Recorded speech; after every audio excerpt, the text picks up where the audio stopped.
What are angels? Do they have a role in many traditions?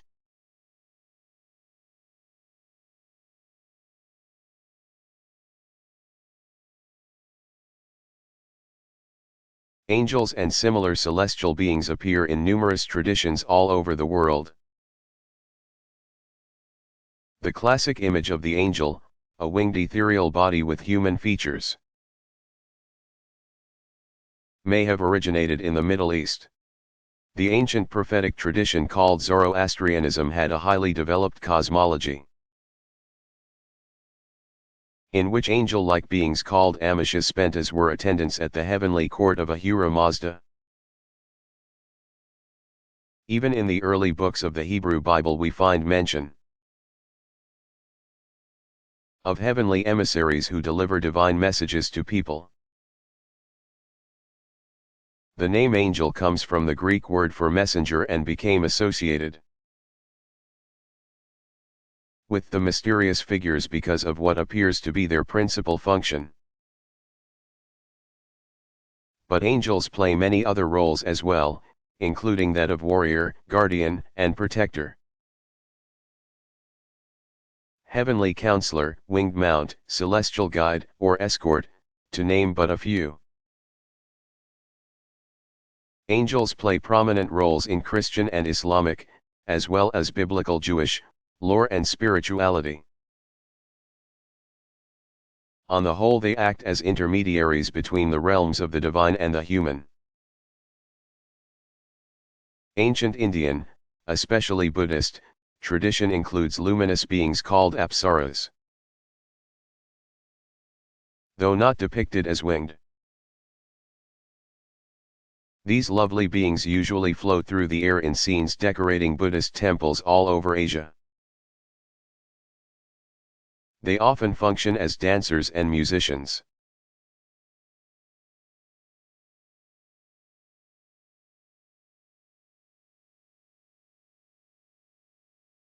What does the term revelation mean in Islamic tradition?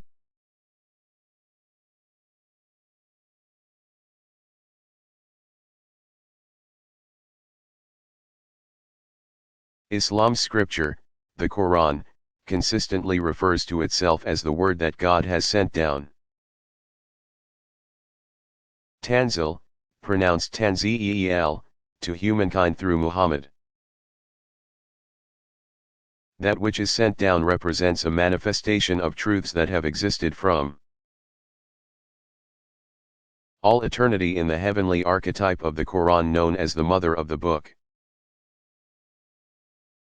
God reveals by communicating in a language understandable to the intended audience. Both the Quran and subsequent Muslim tradition describe the actual process of revelation by a technical term, wahy, that distinguishes prophetic revelation from the kinds of inspiration that animate holy persons and artists, for example. The prophetic intermediary hears the message not with physical ears but with the ears of the spirit and heart. Some descriptions of revelation suggest a visionary dimension as well, as when the angel Gabriel or another mysterious unnamed presence appears. According to both Quran and Hadith, Muhammad received revelations in a wide variety of circumstances. In some cases, revelation is given in response to a particular question asked of the Prophet. In others, Muhammad is described as praying, preaching, eating, or even bathing. Muhammad is said to have experienced a variety of actual sensations when he received a revelation. He spoke of a sound like bees humming around his face, or a loud bell, the sound of which was physically painful. Sometimes he broke into a cold sweat or showed signs like those of a trance or seizure. All of the prophets are said to have experienced similar forms of revelation. What is most significant here is Muhammad's overwhelming sense of the divine presence at these moments.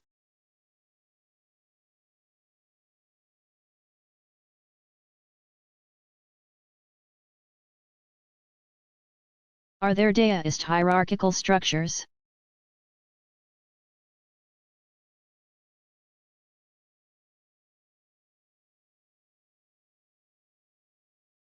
Since there are many different sects and schools, there are no official and universally acknowledged hierarchical structures that unite all deists. But there are de facto hierarchies, both religious, within individual deist organizations, and social, based on a broader kind of class consciousness. For example, in the Celestial Masters School, the living heavenly master functions as a sort of archbishop, overseeing the running of the school's temples in the region. Within the administration of the school, ranks are named after those of the imperial bureaucracy, such as libationer, recorder, and director of ceremonies. The Celestial Masters School has retained much of its ancient hierarchical structure today. In addition, each of the various monastic orders is internally structured according to authority and leadership roles, with the equivalent of an abbot at the head. Hierarchical structures have also been very much a part of the several short-lived attempts to create theocratic states, but their claims to authority were naturally limited. Within their everyday lives, most deists would likely be aware only of the functional hierarchy inherent in the more elaborate ritual celebrations. There, a high priest presides, while subordinate priests perform much of the ceremonial action and musical accompaniment. Other non-ordained assistants busy themselves with the overall mechanics of the ritual, keeping the action moving by making sure necessary supplies are plentiful and other practical matters are in order.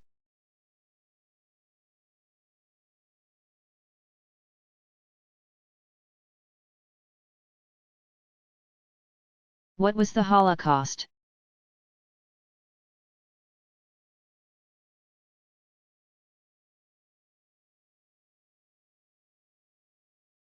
The term Holocaust derives from a pair of Greek words that mean whole burnt offering. The term originally referred to a kind of sacrifice performed in the Jewish temple in Jerusalem. In more common contemporary usage, however, Holocaust refers to the suffering and death of as many as 6 million Jews during World War II as a result of Adolf Hitler's final solution. Jews all over Europe were systematically targeted by Nazi propaganda and police action. The Shoah, as it is called in Hebrew, began in 1933 and escalated dramatically after Kristallnacht. The Night of Shattered Glass, November 9 to 10, 1938. According to the Nazi view, only a return to Aryan racial purity could save the human race. With their Semitic blood, Jews were a source of racial pollution and needed to be exterminated. Throughout the late 1930s and early 1940s, Hitler and his collaborators, led by the Gestapo, Geheimstaatspolizei, or State Secret Police, and the feared Blackshirt SS, Schutzstaffel, rounded up hundreds of thousands of Jews and herded them into boxcars for transport to concentration camps scattered through Central and Eastern Europe. Many prisoners too small or too weak to work were immediately taken to the gas chambers often disguised as showers where they were killed with Zyklon B gas. The Holocaust represents one of history's most extraordinary and horrifying examples of both genocide and scapegoating.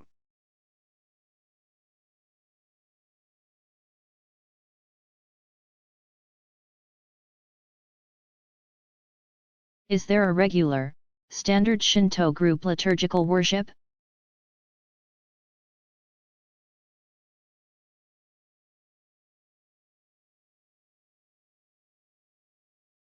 Communal worship is not a regular feature of Shinto liturgical practice. People may arrive at a shrine in large numbers, but they generally do not gather to worship as a large congregation. Individual and small group worship is the norm, whether for brief impromptu visits made outside the shrine or for more elaborate priestly rituals in the worship hall. A distinctive feature of Shinto architecture is the absence of worship spaces large enough to accommodate sizable congregations. By contrast, the bigger Japanese Buddhist temples accommodate sizable groups in a single worship space. Even in larger Shinto shrines, the parts of the worship facility open to the public are in any case not fully enclosed. Being very much at the mercy of cold weather is the price of wanting a sacred space to be as much in tune with nature as possible. This also reflects the underlying sense that people build community through other activities, but perform their most intimate spiritual duties as individuals or families.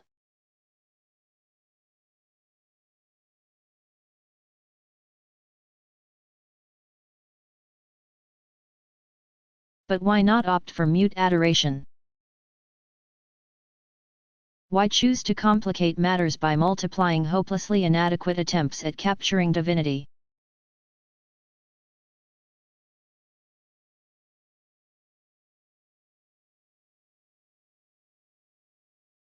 Because that is an important part of being human. People need to talk about the sources of greatest wonderment, as well as about their hopes and fears and suffering. At the risk of being accused of idolatry, a charge non-Hindus often level at them. Hindus acknowledge a fundamental need for imagery. All religious traditions finally do something similar. Even the traditions that sound the loudest alarm about the dangers of idolatry. Judaism and Islam, for example, use extensive and vivid verbal imagery to say the ineffable. Most Hindus, like certain Christian and Buddhist communities, for example, include a wide array of visual expression side by side with the verbal. Words can become idols, too.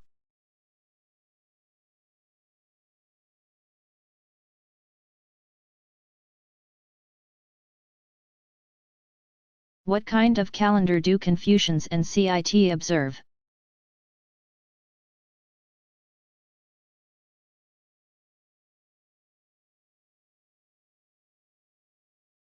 Whether Daoist, CCT, Buddhist, or Confucian, all Chinese have historically acknowledged the same overall reckoning of time. Official Confucian and CIT events were traditionally set by a board of astrology and promulgated by a ministry of rites.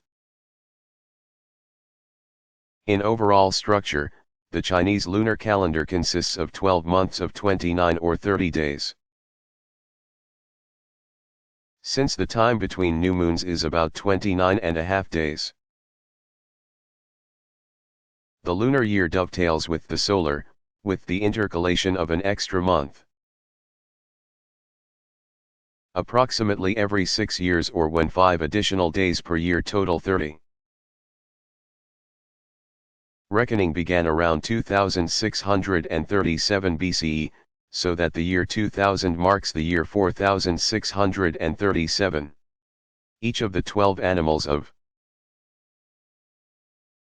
the Chinese zodiac is associated with a particular quality or event and gives its name to every 12th year. Beginning with the rat, industry and prosperity, and proceeding in order through ox, spring planting, tiger, valor, hare, longevity, dragon, power and good fortune, snake, cunning, horse, perseverance, sheep. Filial piety, or goat, monkey, health, rooster, protection, dog, fidelity, and pig, home and family. The year 2000 is the year of the dragon, 2001 that of the snake, 2002 that of the horse, and so on.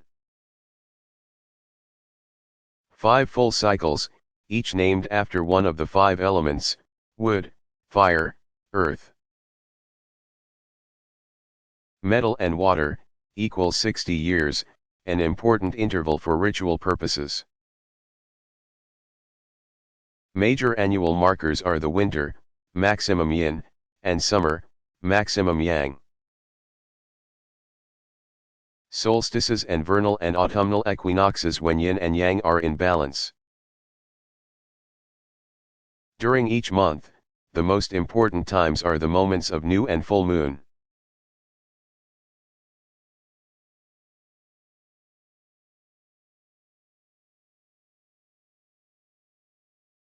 Who are Vajrayana Buddhists?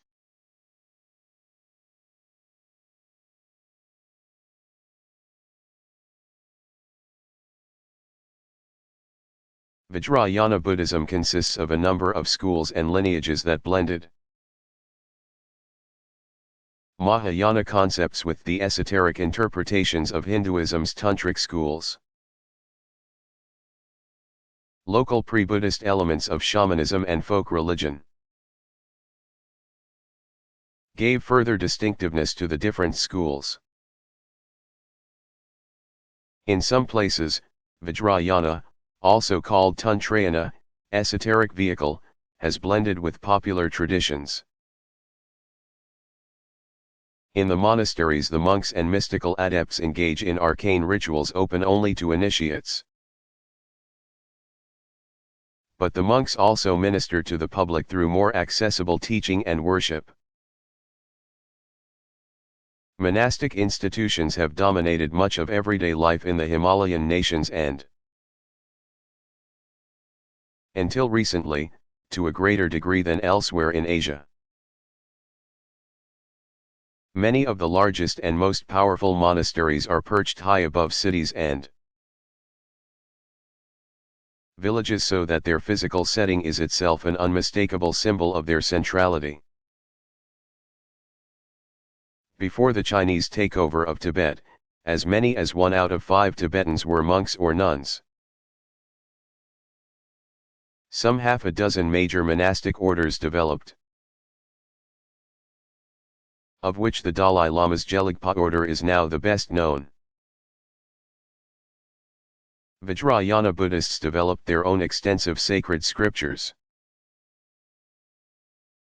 largely by way of translation of Indian Sanskrit and Chinese texts. In 108 volumes, the Kanjur, translation of the word, includes monastic regulations along with philosophy. The 225-volume Tanjur, translation of treatises, includes sutras, tantras, and commentaries on them. Perhaps most distinctive of the various Vajrayana schools is the use of special ritual symbolism and meditative techniques to achieve their spiritual objectives. Visualization techniques and highly developed forms of chanting assist the meditator toward union with the divine center. outside Tibet and the other Himalayan nations. Vajrayana tradition exercised considerable influence on the increasingly esoteric Japanese Shingon school.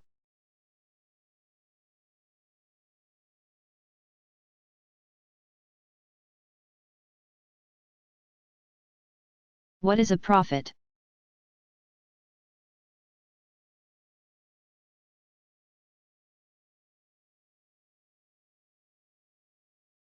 Especially important in the traditions of Middle Eastern origin, prophets play two indispensable roles.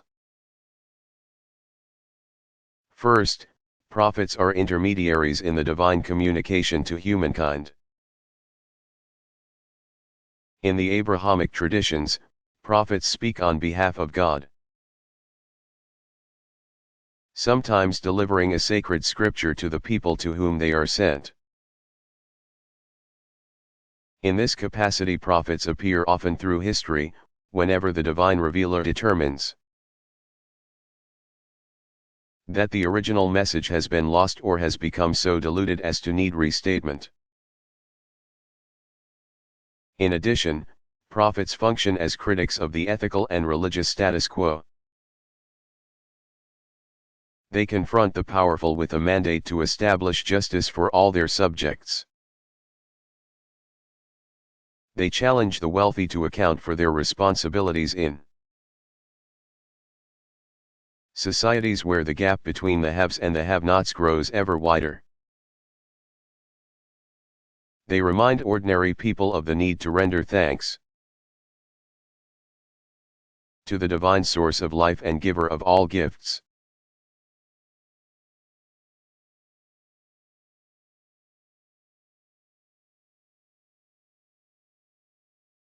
What is the parousia?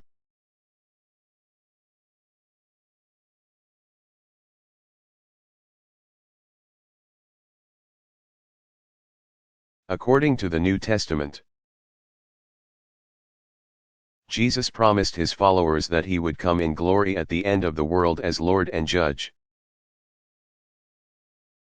This coming of Christ in glory is called the parousia. The Greek word literally means presence or arrival. The ceremonial entry of a king or triumphant conqueror into a city was called a parousia. In this final coming, Christ will be recognized as Lord of all. Christians from the very start have looked forward with confident hope to the final coming of Christ in glory. The early Christians' prayer Maranatha, Aramaic for our Lord, come. I Corinthians 16:22 was an expression of their eager desire to see the final triumph of Jesus' saving work.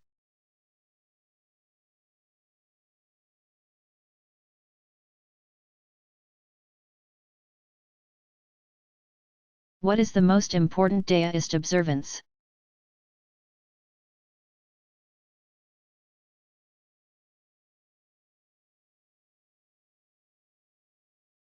A grand affair called the ritual of cosmic renewal occurs at varying intervals in different places. It was once on a 60-year cycle, according to the ancient calendar reckoning calculated with the branches and stems. Some temples celebrate this way as often as every 10 years now. Whenever a community erects a new temple, it is time for a renewal ritual. This major festival belongs to a larger category called Xiao. Ritual specialists from the so-called Black Hat group have exclusive rights to officiate in these events. A standard feature is recitation from the Jade Emperor scripture. And the focus of prayer is on seeking blessings of all kinds for the future. Massive organizational efforts precede the larger celebrations. They include interviewing prospective high priests from whom the committee can choose a leader who will then arrange for a full staff of ritual specialists. Full-scale festivities require extensive construction of temporary altars or shrines. Celebrations nowadays typically go on for from 3 to 5 days. Though they formerly lasted as long as nearly 2 months.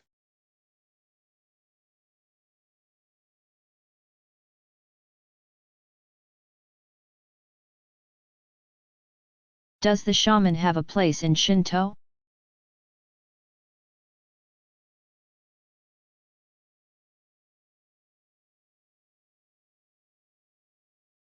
In ancient times, shamanesses were very important in Shinto circles. Today the shrine maidens, Miko, may represent a vestige of that ritual specialization of long ago.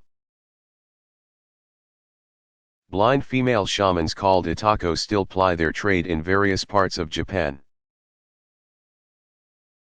Strict asceticism marks the apprenticeship of young blind girls to older teachers. After lengthy training, the aspirant marries a kami symbolically to secure spiritual power and protection. Shamanesses perform the service of connecting with the kami world, sometimes functioning as spirit mediums. Some of the so-called new religions with Shinto roots give prominent roles to shamanesses. Ancient Shinto tradition associates certain forms of spirit possession with shamanesses, explaining their extraordinary powers in special circumstances. Newer sects such as Tenrikyo acknowledge that male or female shamans experience a kami descent. Kamigakari, in which the deity totally takes over the human being.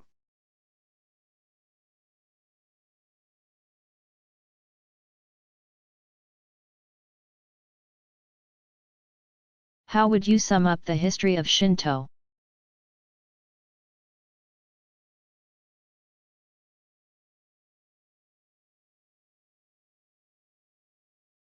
Beliefs now associated with the religious tradition called Shinto originated long before anyone ever referred to them as the way of the kami. Archaeological evidence points to various forms of nature worship, ancestor veneration, shamanistic rituals, and animistic beliefs in an agricultural society during the Neolithic, 7000 to 250 BCE, and Bronze Iron, 250 BCE 100 CE, ages. Primitive shrines dedicated to the community or clan. Deities called Ujigami appeared between 100 and 552 CE. Sometime in the later 6th century CE, after the arrival of Butsudo or the Way of the Buddha. Japanese distinguished indigenous beliefs from the imported tradition by inventing a name for it. During the Nara period, 710 to 94, the Nakatomi clan served as priests of a nascent imperial Shinto whose earliest major shrines were those of Ise and Izumo. By 737 Shinto shrines numbered over 3,000, 1 in 4 enjoying direct government support. The Fujiwara clan founded the important Kasuga shrine in Nara, the first capital. Kasuga was destined to play a critical role in the development of a hybrid of Buddhism and Shinto through its relationship with the nearby Buddhist temple of Todaiji. Throughout the Heian period, 794-1185, with the capital newly established at Kyoto, Shinto's fortunes were intimately bound up with developments in Buddhism. Theologians on both sides devised theories designed to fit the two belief systems together, thereby inventing dual Shinto, a blend of both. The Kamakura period, 1185 to 1333, witnessed the rise of feudal lords, daimyo, and a samurai warrior caste under a shogun. Throne field marshal, of the Minamoto family, which had toppled the Fujiwara clan. The samurai code, Bushido, was a blend of Confucian aristocratic conservatism, Buddhist mental discipline, and Shinto patriotism. Under the Minamoto, the two chief kami were Sugawara Michizane, patron of literary and social concerns, and Hachiman, kami of war. Shinto grew as a popular religious tradition during the Muromachi/Ashikaga period. 1333 to 1568, the first name referring to the capital outside Kyoto and the second to the clan in power. With imperial patronage of pilgrimage to Ise Shrine. Pre- and early modern developments during the Momoyama/Azuchi, 1568 to 1615, and Edo/Tokugawa periods. 1615 to 1867, included Shinto's steady ascendancy over Buddhism and identification with the political power of dictatorial shoguns. 18th and 19th century Japanese isolationism went hand in hand with attempts to rid Shinto of foreign elements. That culminated in the Meiji Reform, ushering in the modern period. 1868 to 1945, and restoring the emperor to divine status. World War II called Shinto's imperial theology into question and saw a return of popular sectarian movements.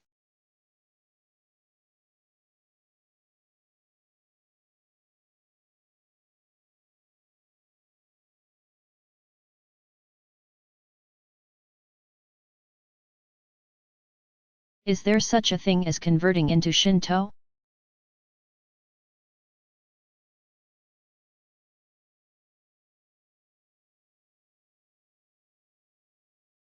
Since Shinto is so intimately identified with being Japanese,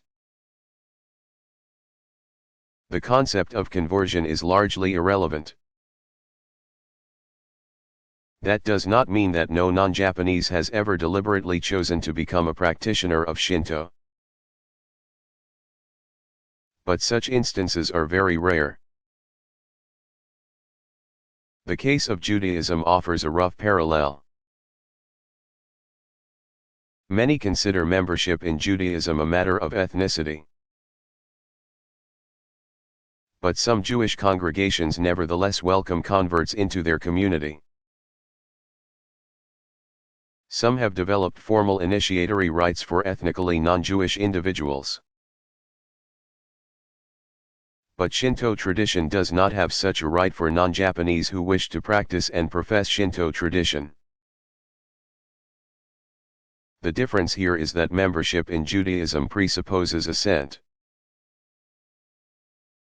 to certain basic creedal affirmations, whereas Shinto does not.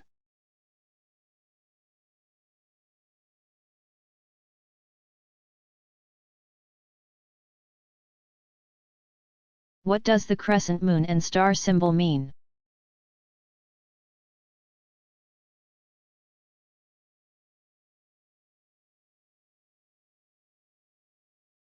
Crescent moon embracing a single star adorns the flags of a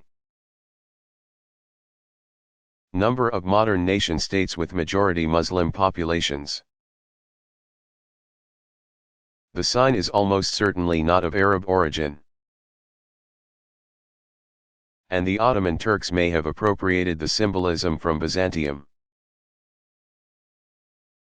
At first, the symbol appeared on the flags of lands formerly under Ottoman rule. But other states with no historical connection to the Ottoman Empire have also adopted the imagery. popular understanding of the symbol usually identifies the crescent moon as the essential indicator of the beginning of Ramadan, the 9th lunar month. More generally still, the symbol reminds some of the lunar cycles that regulate Islam's religious calendar. Appearing frequently at the top of domes and minarets, the symbol has become a generic reminder of Islam. Much the way the cross has for Christianity and the six-pointed star for Judaism.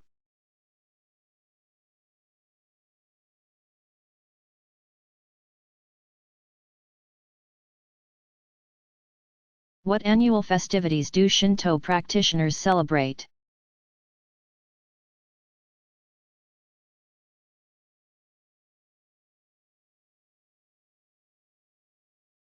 Five seasonal days, Gozaku, celebrate simple but essential blessings. Timing of the 5 seasonal days is still based on the lunar calendar, but transferred to the solar months. For example, the days were originally observed on the 3rd day of the 3rd lunar month,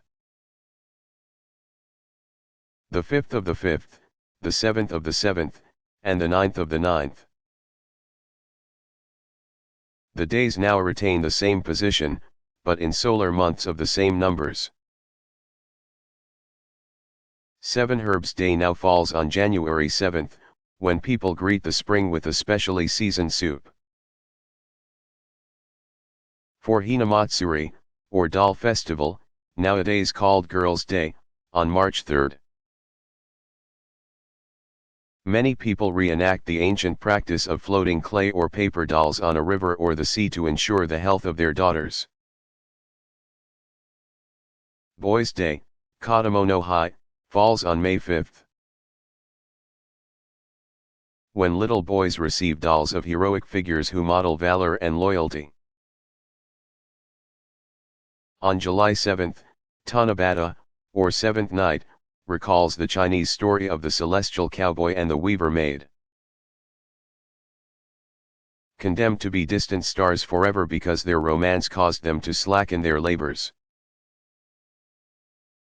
On this night the two reunite briefly on the bridge of the Milky Way. Farmers and textile workers take the opportunity to pray for success in their occupations. Finally, Chrysanthemum Day, Kiku no Seku, falls on the 9th of September. Many still go to local shrines to appreciate the beautifully cultivated flower, which became the official symbol of the emperor during the Meiji era in the mid-19th century. One curious period calculated by the lunar calendar, equivalent to October usually, sees all shrines sending off their kami to the Izumo Taisha, where they stay together for a spell before moving for similar brief visits to 2 other shrines. At their home shrines, worshippers observe a month without kami, kami Enezuki.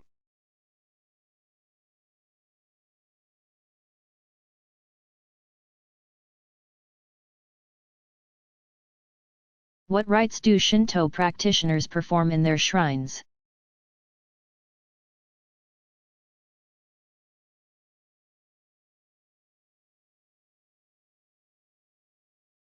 When worshippers go to their local or larger regional shrines, they may engage in several types of ritual called worship gestures, omeri, depending on the occasion. A simple list of 4 P's sums up the essential ingredients of Shinto ritual: purification, presentation of offerings, petition or prayers for blessing, and participation of the assembled worshippers. For ordinary, everyday prayers, in which they express a whole range of needs and concerns.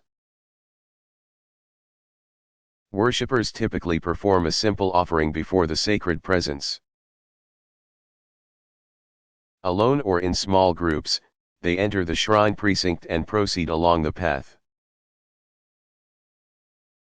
Passing beneath perhaps several torii gates, to the purification font. There they take some water to cleanse the mouth and hands as necessary preparation. A ritual action called misaji, for approaching the holy place. Moving to the front of the shrine. Worshippers announce their arrival by ringing a bell that hangs over the threshold of many shrines. Ringing the bell may be either for quieting the mind or summoning the kami. With or without the bell. All toss a coin in the offering box, then bow and clap their hands twice to summon the deity. After making a brief prayer, they bow twice, one deep and one slight bow, and then depart. For special occasions, individuals or small groups can arrange for the services of the priestly staff. Rites that last from 10 to 15 minutes take place inside the front worship hall, Hayden. Various spiritual purposes of the rituals include divine blessing and protection. The opportunity to communicate with the kami about countless daily happenings and concerns. And expressions of personal dedication to the divine beings. These services are available most days in shrines with larger staffs. For the tradition has set aside no one day of the week as a canonical day of worship. In larger shrines, the priestly staff also make daily morning and evening offerings to the kami, in addition to the various daily rites. Shrines host numerous events throughout the year for special occasions, as described above, Matsuri.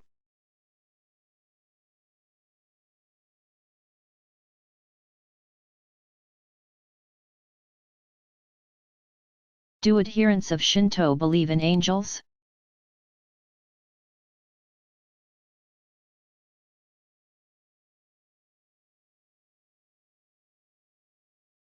Perhaps the closest formal analogy to the angel in Shinto tradition are the tennin.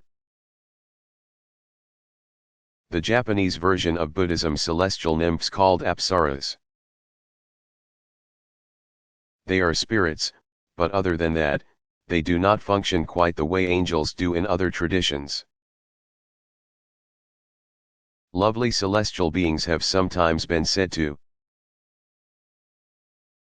descend and dance in response to divinely beautiful music. If we focus on the functional parallels on angels as messengers of the divine world, Shinto offers a number of analogies. But they don't look at all like angels. These messengers are, for example, Inari's fox and the monkey assistant of Suno, the mountain king. Another functional aspect of angels is that of protection and generally mediating peace and blessing. Shinto psychology divides soul or spirit into two main types: positive and negative. Nijamitama are the benign spirits that either bestow blessing on or effect spiritual changes in people or natural objects. In that sense, they function somewhat like angelic spirits. But they were not necessarily created as spirits as angels are. They can be the spirits of the deceased that continue to roam the cosmos. A post-war sect called Byakko Shinkokai, however, focused on a modified version of the guardian angel as an essential spiritual power.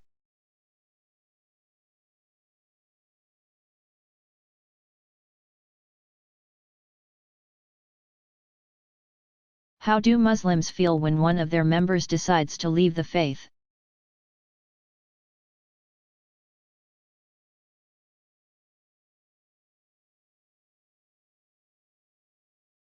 Departure from the community of believers has elicited a wide range of responses from families and society at large.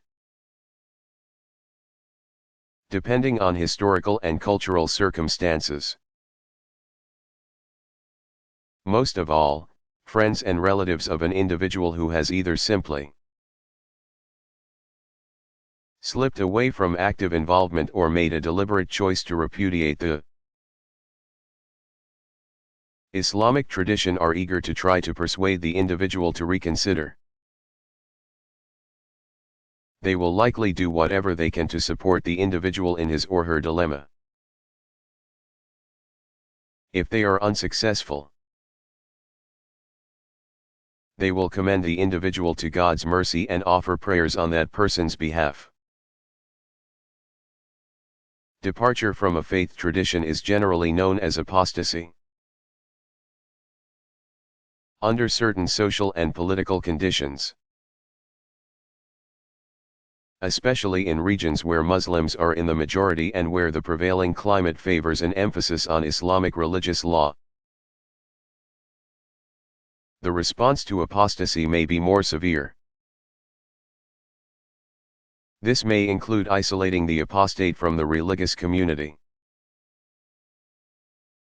or, in some cases, even declaring the individual worthy of death. Such extreme behavior is increasingly rare and is generally seen in the most traditional towns and villages. Though now and then a more celebrated example makes news headlines.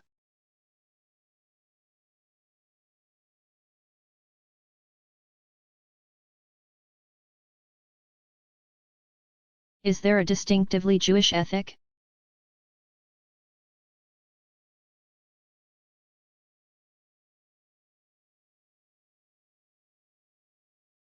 Every major religious tradition has its equivalent of the Golden Rule: treat others as you would like them to treat you. One classic Jewish version says, "Do not do to others what you would not want others to do to you." As a humanistic guide, it is very important, and pretty obvious on the face of it. But no religious tradition has ever just left the matter there, hoping their members would work out the details. Most readers will be familiar with the expression Judeo-Christian ethic. Politicians and preachers alike are fond of using the phrase as a handy, if rather vague, summary of values espoused by large populations like those of the United States. The term does not suggest that there are no significant differences between Judaism and Christianity as communities of faith. But it clearly implies that Jews and Christians generally agree on basic ethical principles.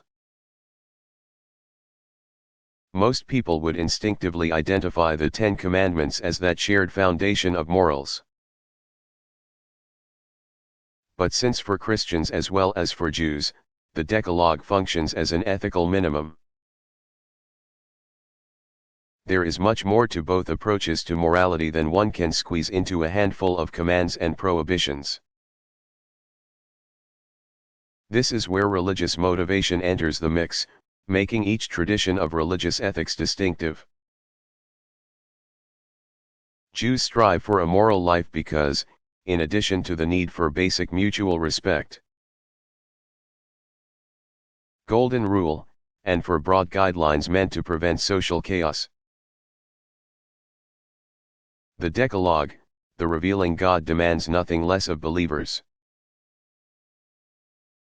Some Jews also draw motivation from the prospect of reward or punishment in the next life.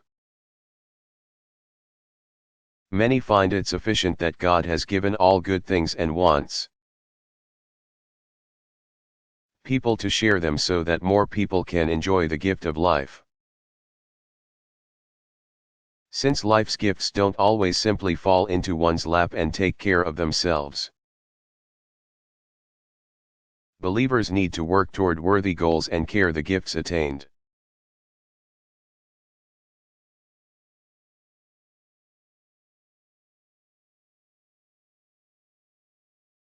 What is the philosophy of religion?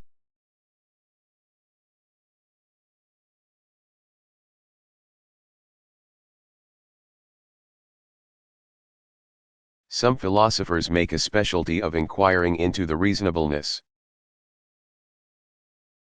of religious belief systems.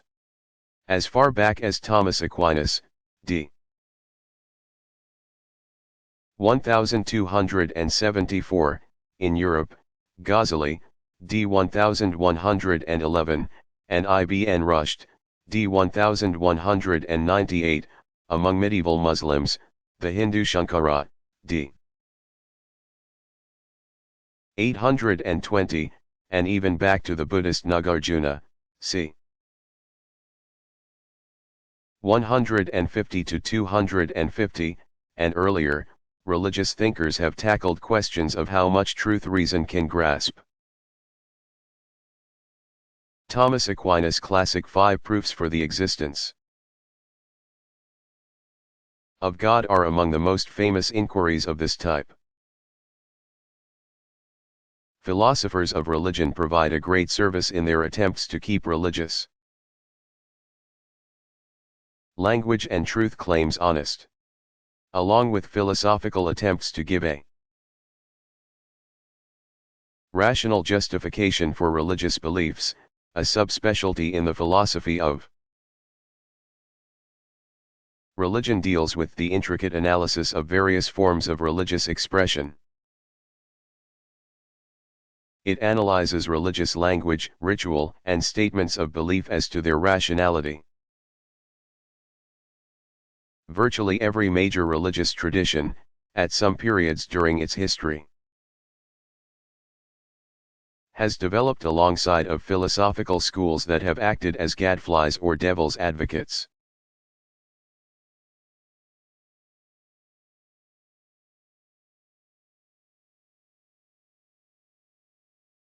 How is the devil significant for Christians?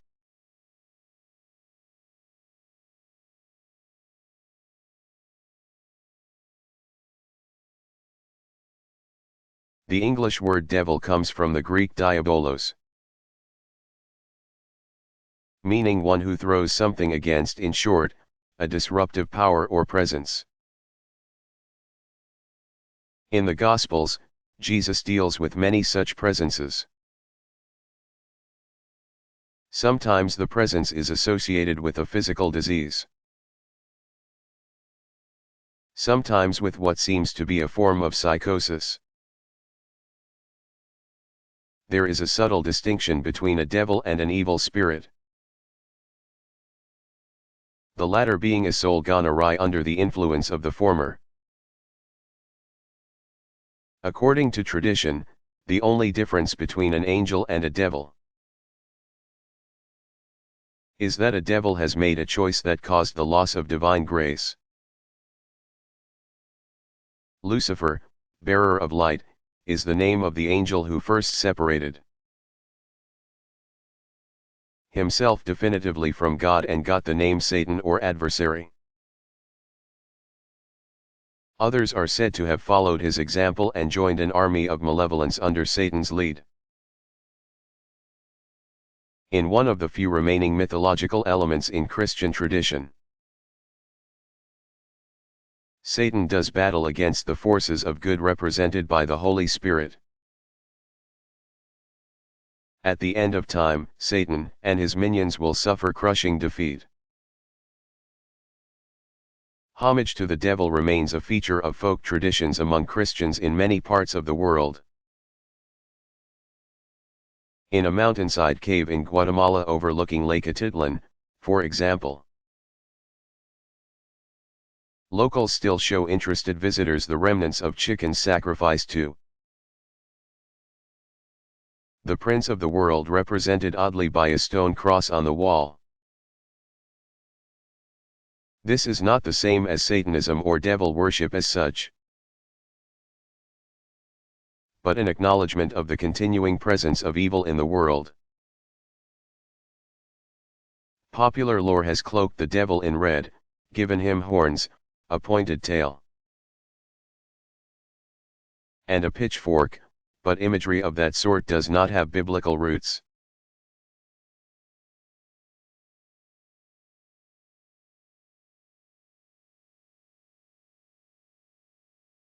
Do Muslims believe in predestination or fatalism?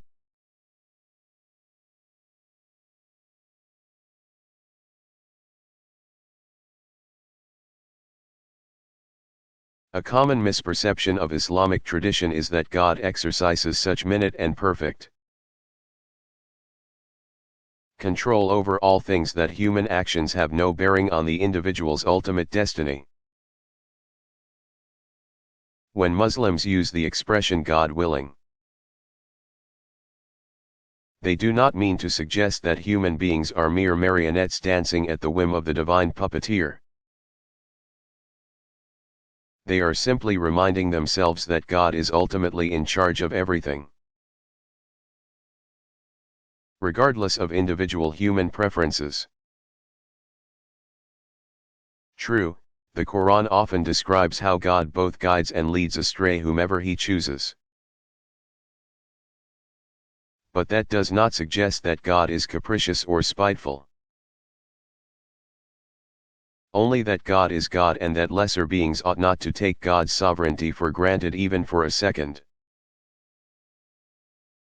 Equally often, the Quran reminds believers how God lays out His signs in creation and in the individual heart.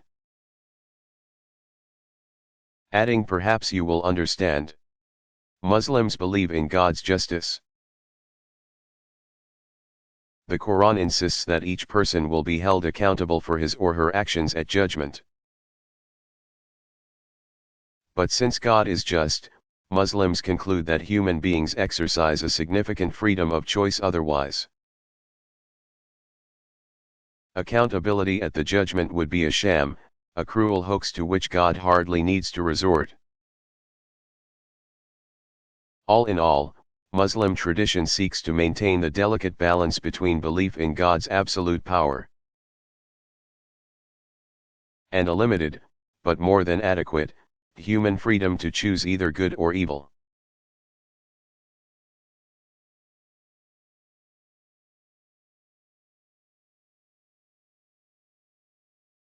What questions does the prospect of interfaith marriage raise for Jews?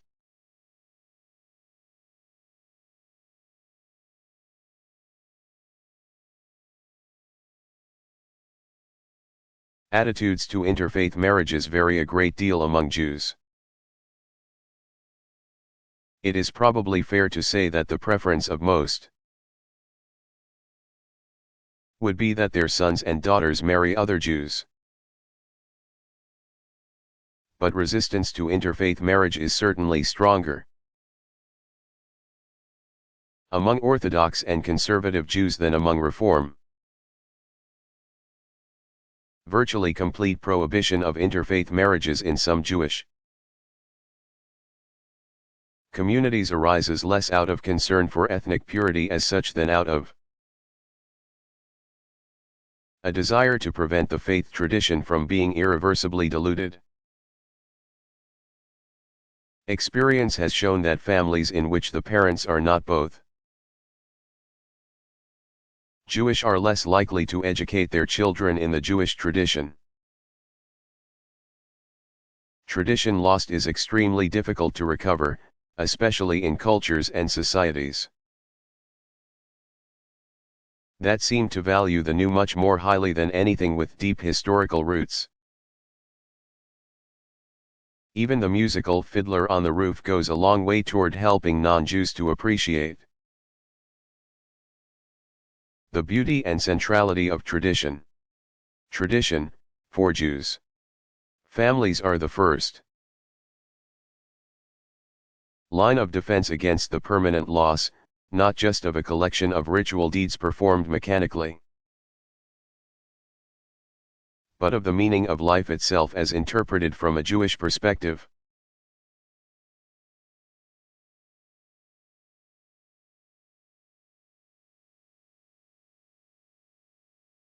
When did Islam begin?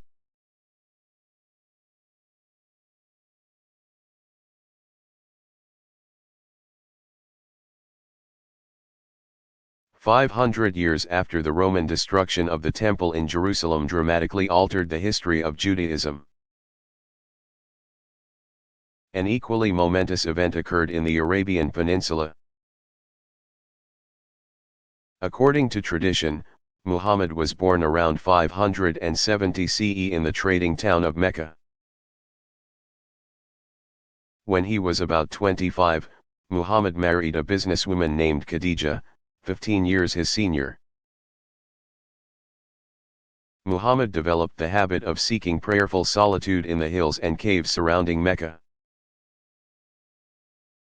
One day around the year 610, he began to undergo some troubling auditory and visual experiences. Encouraged by Khadija not to dismiss the experiences, Muhammad came to understand them as divine revelations that he was meant to communicate to his fellow Meccans. He was to be a messenger of God, a prophet charged with delivering a message that would set straight misinterpretations of earlier revelations given through the prophets God had sent to the Jews and Christians.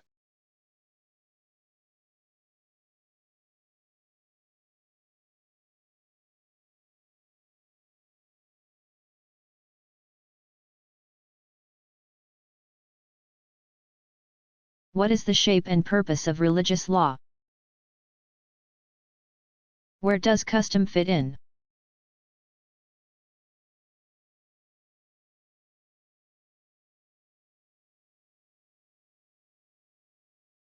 In its most basic forms, religious law consists of whatever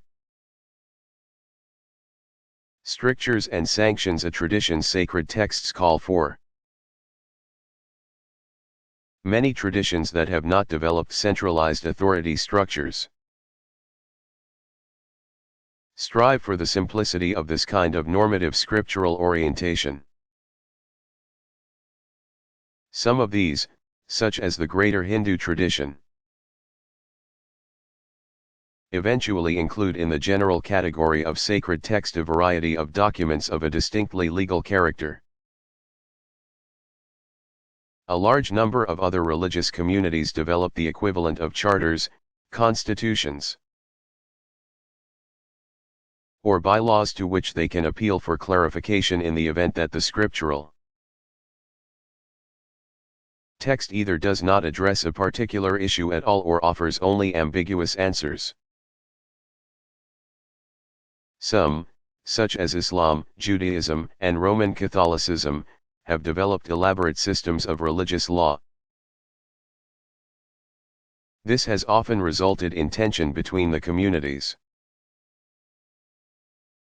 internal law and the civil law of the surrounding society. Resolution of the tension depends a great deal on the relationship of the religious authority structure to the local and regional political regime at any given time. Custom, the long-standing practice of local communities even before the emergence of a particular religious tradition, inevitably has a significant impact on the religious law of most traditions. Over the long haul, religious law may sanctify certain local practices not specifically mentioned in the sacred text at all. For example, in some cultures Muslim women cover their faces. And although the Quran does not explicitly demand it, many Muslims will insist that it is a religious requirement. Sometimes local custom simply replaces older, even scripturally based, practices. Roman Catholic women in the United States once covered their heads in church, following a specific scriptural text, but this is no longer customary.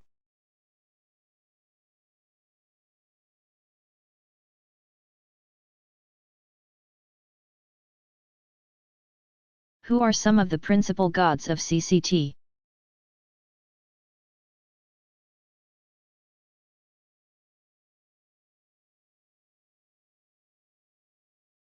Many of the popular deities play multiple roles and sometimes resemble each other enough that one has to look carefully to identify them correctly. One of the most popular and frequently depicted deities is Guan Di, often inaccurately characterized as the war god under the name Wu Di. He was a 3rd century military leader named Guan Yu who gained a kind of martyr status after he was executed. By imperial decree in 1594, the deceased general was deified and the word for deity or emperor, Di, added to his name. By a peculiar twist, he also acquired the status of secondary god of literature. Kuei Xing is the other secondary god of literature, distinguishable by his dragonfish writing brush and official seal, small stature, unpleasant countenance, and awkward one-legged stance. Many pray to him as they prepare for examinations. In popular belief, Kuei elbowed out the principal deity of literature, Wenchang Dijun, who had actually begun his mythic life as a star deity who was then born as Chang Ya, a famous literary figure. Wen is generally depicted wearing a flowing robe and a large hat and either enthroned or astride a mule. Kuei Xing usually stands on his left while on his right stands a red-coated figure. A widely popular goddess in CCT is sometimes called Holy Heavenly Mother. She actually lived during the 10th century and was formally deified by several emperors during the 12th and 13th centuries. Originally the patroness of sailors and rescuer from storms,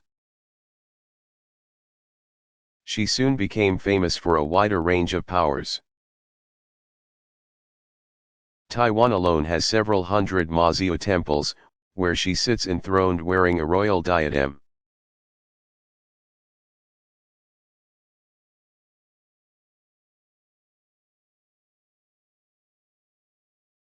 What signs or symbols distinguish Shinto ritual specialists?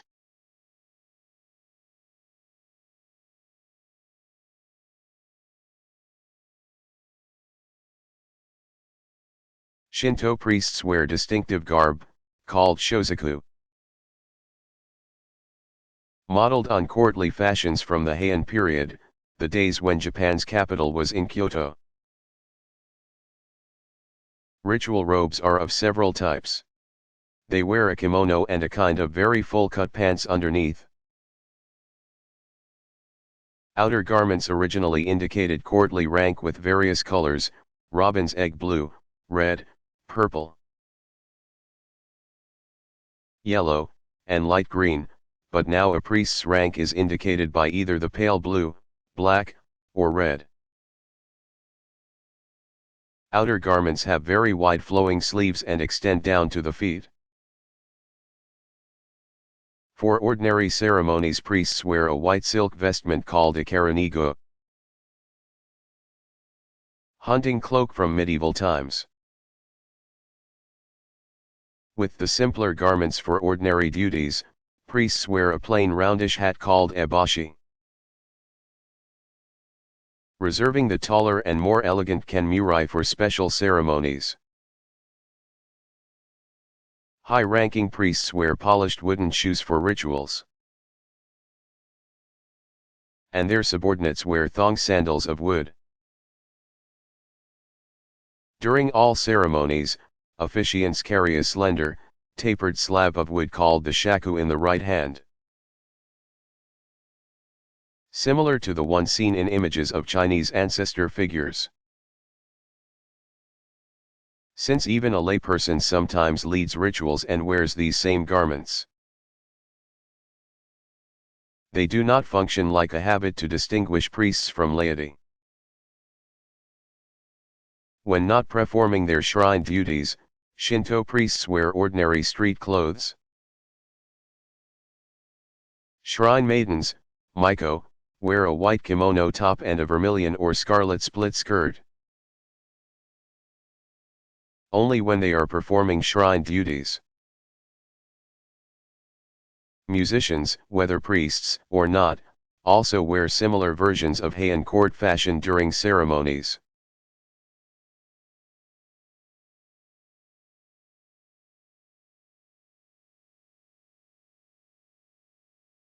What about dance?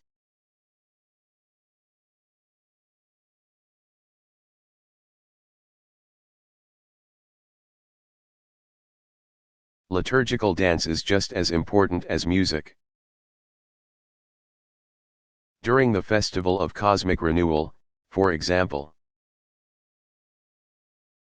the principal ritual specialist performs a dance of shamanic origin called the Steps of Yu. The dancer traces the outline of the Big Dipper to commune with the god of the pole star. He ascends symbolically into the heavens to visit the three pure ones. Some dances engage the assembled community of worshippers, as when all gathered celebrate the new light by circumambulating the altar.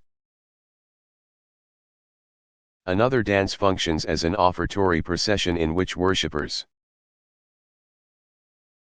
bring offerings to the ritual leaders who in turn present them to the gods.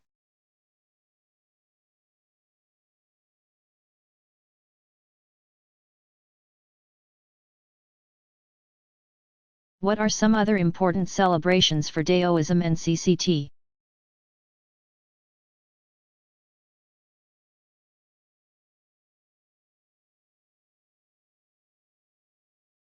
Daoists observe days special to the three officials, or officers or rulers, whom CCT call Shun, Yao, and Yu, on the 15th days of the 1st, 7th, and 10th lunar months. Their days are associated respectively with heaven, earth, and water. The heavenly official, Shun, ranks highest and remains very popular in Taiwan, for example.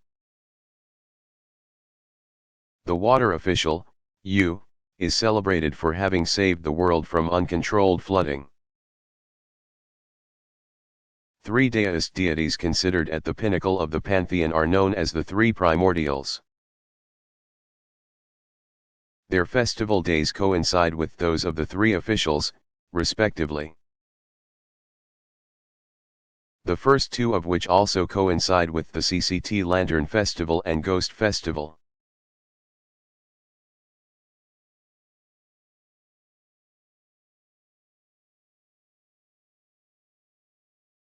What kinds of special ritual objects figure in Muslim worship and prayer?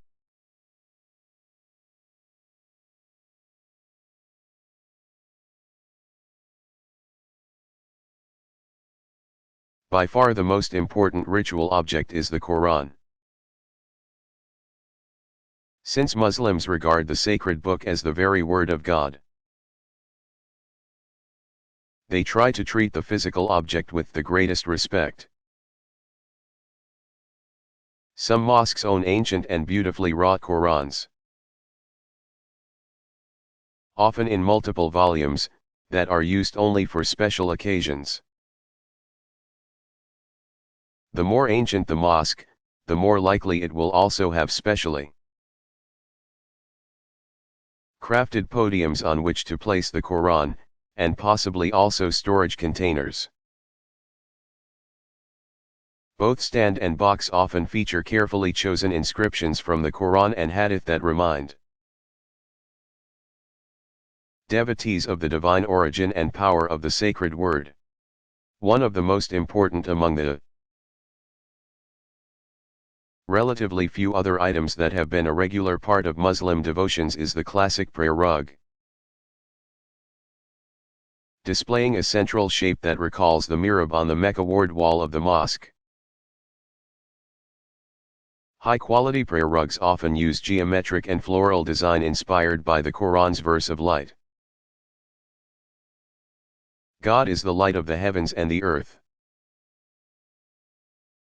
His light is like a niche in which is a lamp within a glass, like a shining star kindled from a sacred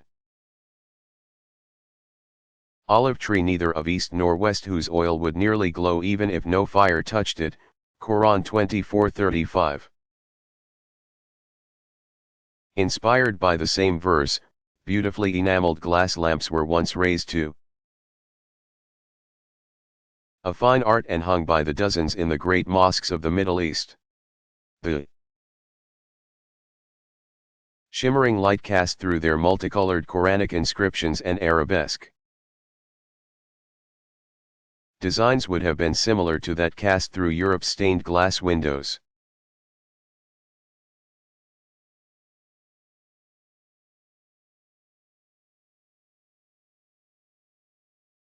Is exorcism important in Shinto practice?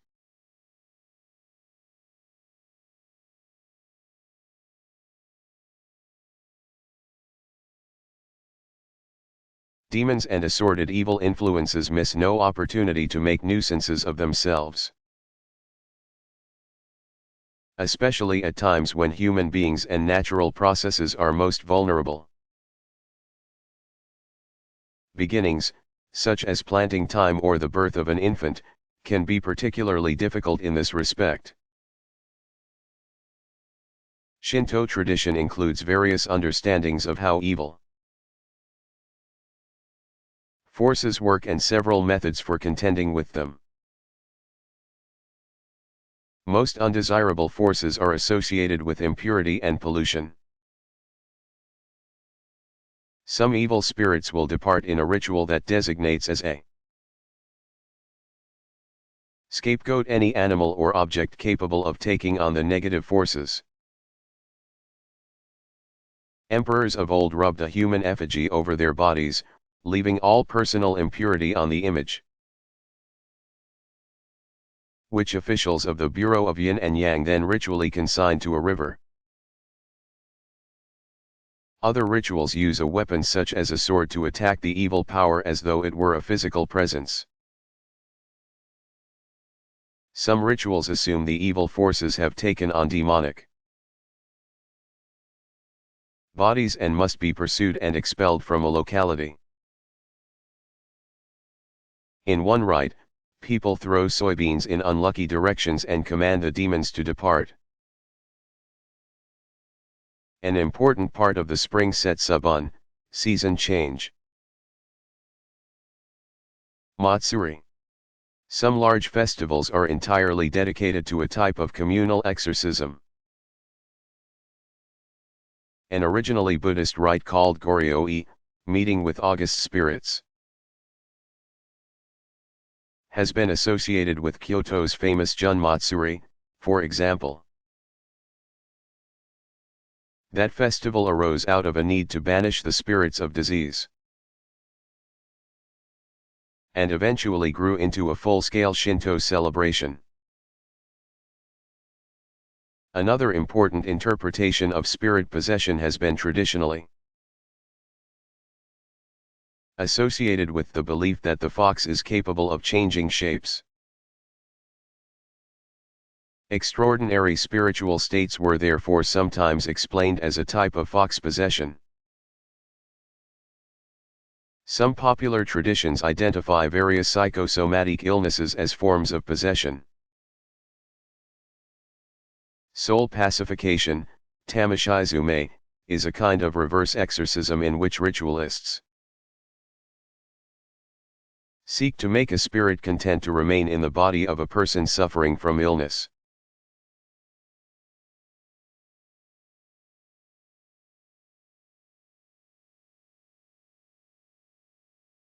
What kind of calendar do Shinto practitioners observe?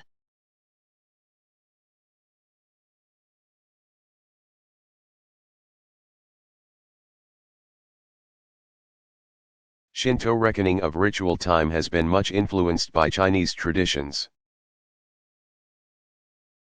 As early as 675 CE, religious Taoism had made a significant impact on the Japanese imperial court. which formally adopted many deist practices. Most importantly, the court set up a special bureau of divination, called the Onmyerio, Office of Yin-Yang, based on deist principles. One of the Onmyerio's chief functions was to establish a liturgical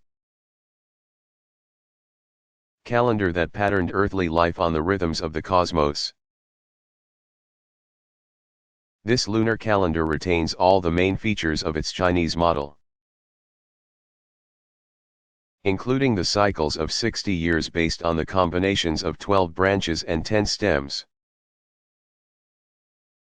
See the sections on Daoism and Confucianism. The Japanese call their Chinese version of the lunar calendar Kyurki, as distinct from the modern solar calendar adopted in 1872, the Shinriki, an early formal cycle of annual observance. Called the Nanchugyuji, literally year-round discipline rituals, developed as early as the 10th century CE. Imperial authorities promulgated it in a vast historical record called the Enji Shiki, Institutes of the Enji Era. 901 to 23 CE, an essential source of information about Shinto ritual in general. Japan's lunar calendar needs to tuck in an extra month every 3 years or so. Prior to the 19th century, many Shinto shrines maintained their own calendars of events, including uniquely regional and local festivities. Today some major events still take place according to various ways of adapting the lunar calendar to fit the solar.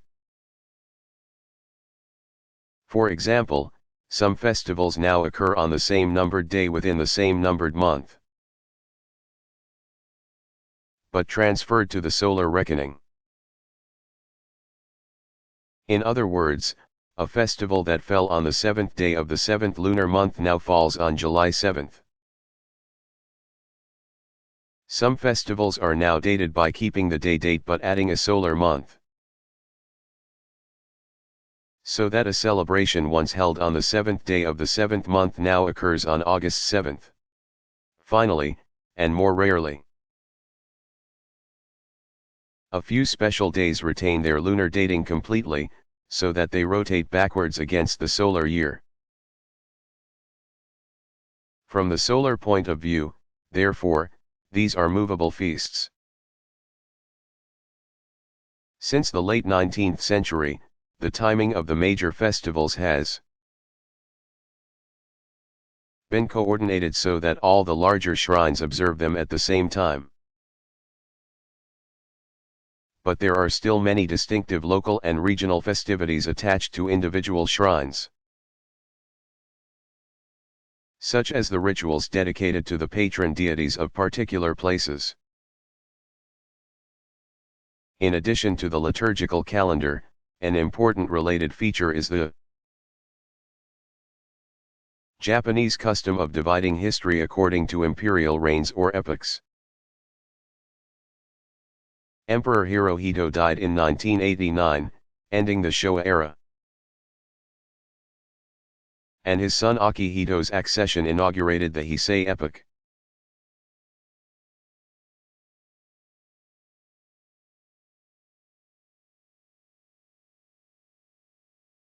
What kinds of rituals do Muslims engage in privately or alone?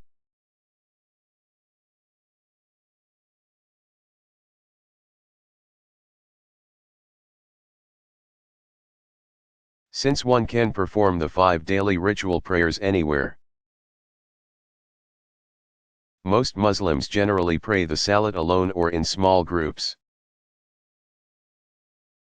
In mosques everywhere you can find individual Muslims praying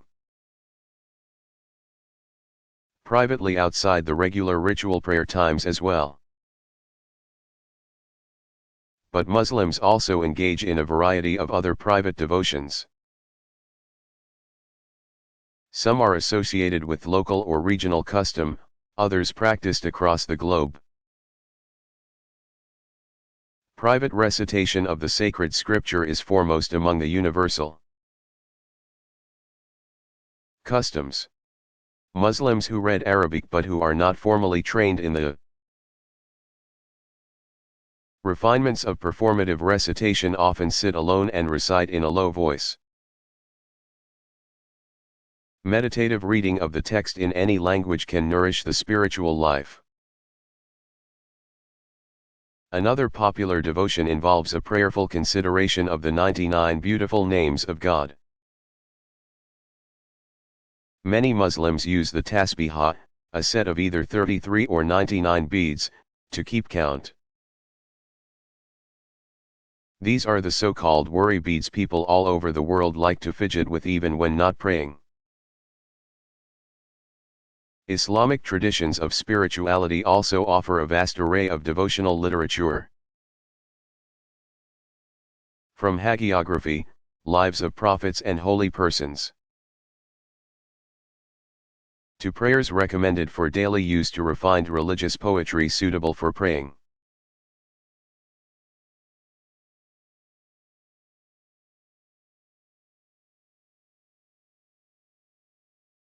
Is pilgrimage an important part of Christian tradition?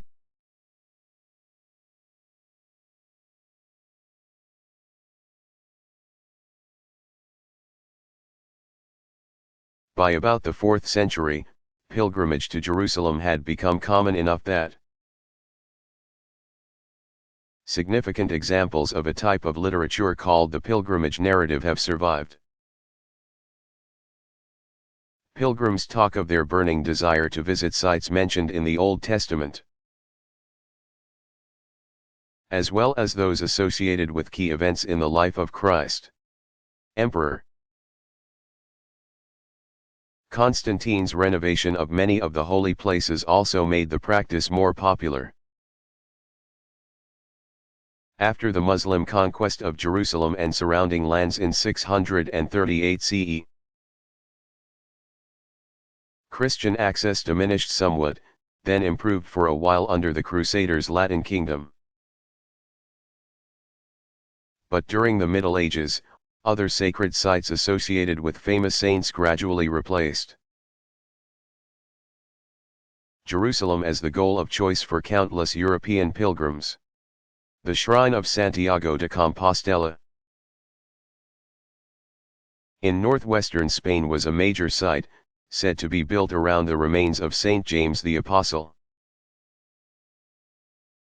Compostela came to symbolize Christian efforts against the infidel Muslims in the Holy Land. In more recent times, the practice of pilgrimage to Jerusalem and associated holy places has revived with increased ease of travel. Some Christians also flock to lesser shrines associated with saints or apparitions of the Virgin Mary. Pilgrimage was once occasionally prescribed for individuals as penance for sins, but it has never been a central requirement for Christians as it has for Muslims.